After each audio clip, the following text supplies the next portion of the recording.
ज़्यादा सोए हैं, टीवी ज़्यादा देखा है या खाना ज़्यादा खाया है, किसी से गलत शब्द बोले हैं। निष्कासन तप के द्वारा आपको हील करने या स्वस्थ होने में मदद करता है।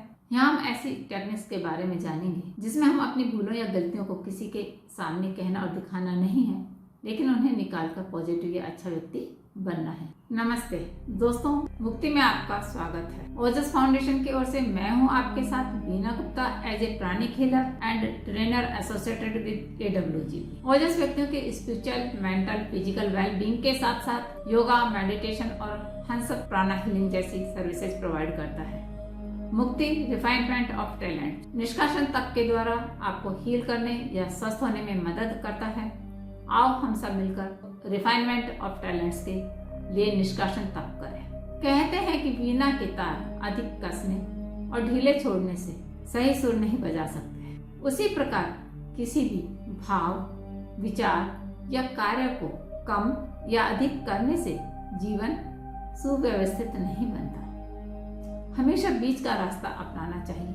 अगर इस ब्रह्मांड में देखें तो चारों ओर एक सीमा बनी हुई है, चाहे वह रास्ते की गति हो, परीक्षा में समय की, ग्रह नक्षत्रों की। जब तक सीमा के अंदर कोई भी कार्य संपन्न होता है तो वह सुखद परिणाम देता है। हम टेक्निक सीखें उससे पहले हम समझेंगे कि तप क्या है। तप उन कष्टों को कहते हैं जो हमारे अभ्यास में आ चुकी वस्तुएं हैं या कार्य हैं या आदतें हैं, उनके अभाव में सहने में जो दुख होता है उसे तप कहा जाता है। तप अनेकों प्रकार के होते हैं, जैसे तितिक्षा तप, साधना तप, मौन तप, चंद्रायन तप, उपवास को भी तप कहा जाता है, निष्कासन तप। उदाहरण के तौर पर हम समझ सकते हैं, जैसे मान लो हमें नमक खाने की आदत है भोजन में, और अगर भोजन में से नमक निकाल दिया जाए तो भोजन कैसा हो जाएगा, उसमें कोई स्वाद नहीं आएगा, अस्वाद हो जाएगा। मीठा खाने की आदत है, अगर खाने में से मीठा हटा दिया जाए तो भोजन कैसा लगेगा,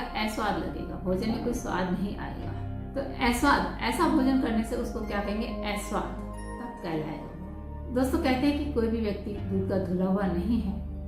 मतलब हर इंसान के अंदर कोई ना कोई कमी, गलतियां, बुराइयां अवश्य होती हैं और हर कोई गलती करता भी है, लेकिन उन बुराइयों को, उन गलतियों को, उन कमियों को अपने अंदर मन में रखना ऐसे होता है जैसे हमने खाना बहुत ज़्यादा खा लिया है लेकिन हमारा पेट साफ नहीं हुआ है, तो क्या होता है, हमारे पेट में गड़बड़ी पैदा होती है और अनेकों बीमारियां हमें अपने सामने नजर आने लगती हैं।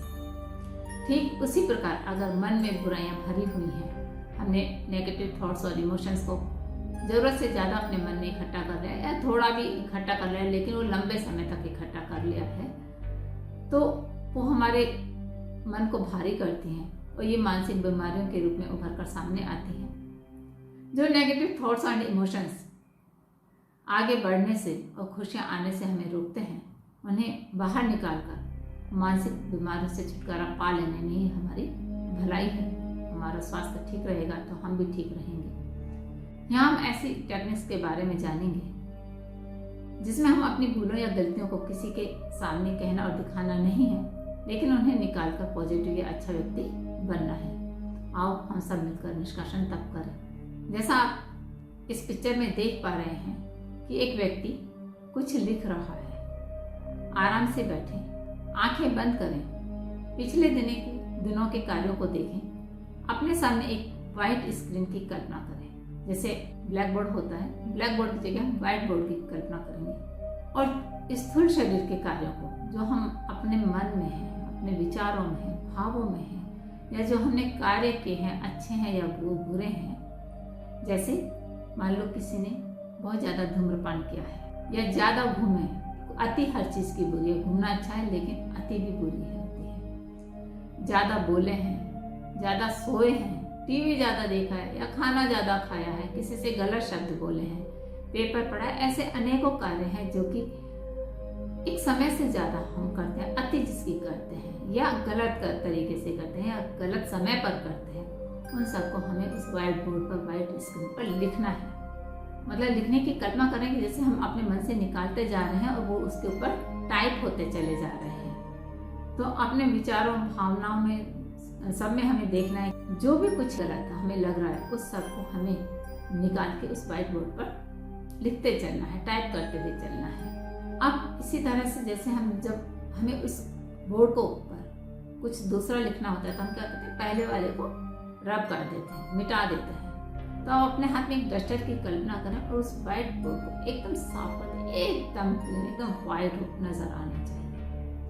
अब आराम से बैठे, अपने अंदर संकल्प शक्ति और दृढ़ निश्चय के भावों को बनाएं। मध्यम मार्ग पर चलने का निश्चय करें। मध्यम मार्ग पर चलने से जीवन सुव्यवस्थित और आनंदित बनने लगता है।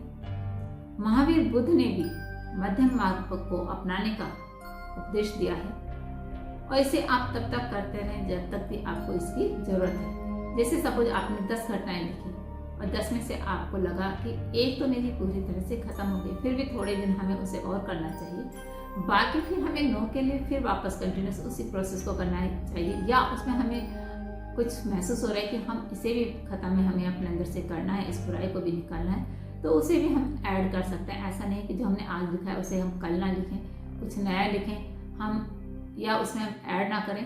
आपके मन में जो आज लिखा है, कल हो सकता है ज़्यादा विचार आए, परसों हो सकता है और भी ज़्यादा आए या कम आए, जो भी आपके मन में विचार आ रहे हैं आप उन सबको उस व्हाइट बोर्ड पर लिख दीजिए। इस तरह से आप जब करेंगे तो आपके अंदर से धीरे धीरे वो गलत भाव हैं, विचार हैं, वो सब खत्म होने लगेंगे और आप जो दृढ़ निश्चय के साथ में अच्छा विचार, उसके लिए कहते हैं पंडित श्री राम शर्मा आचार्य जी कहते हैं कि अपने विचारों को बदलने के लिए अच्छे विचारों को एक सेना अपने साथ में रखनी चाहिए। तो अच्छे विचारों को जब आप उसके ऊपर डालेंगे तो आप निश्चित रूप से अपने विचारों में परिवर्तन देखेंगे। लेकिन ये एक दिन का काम नहीं है, हमें इसे लगातार करना है, पेशेंसली करना है, लेकिन रोज करना है। आपका बहुत बहुत धन्यवाद। इसी के साथ मैं आपसे विदा लेती हूँ। आप मुझसे डायरेक्ट कांटेक्ट कर सकते हैं। मेरा ईमेल एड्रेस और फ़ोन नंबर नीचे दिया हुआ है। अधिक जानकारी के लिए AWGP की वेबसाइट पर जा सकते हैं। आप लाइक एंड कमेंट्स करने के साथ साथ नियर एंड डियर शेयर कीजिए। नमस्ते।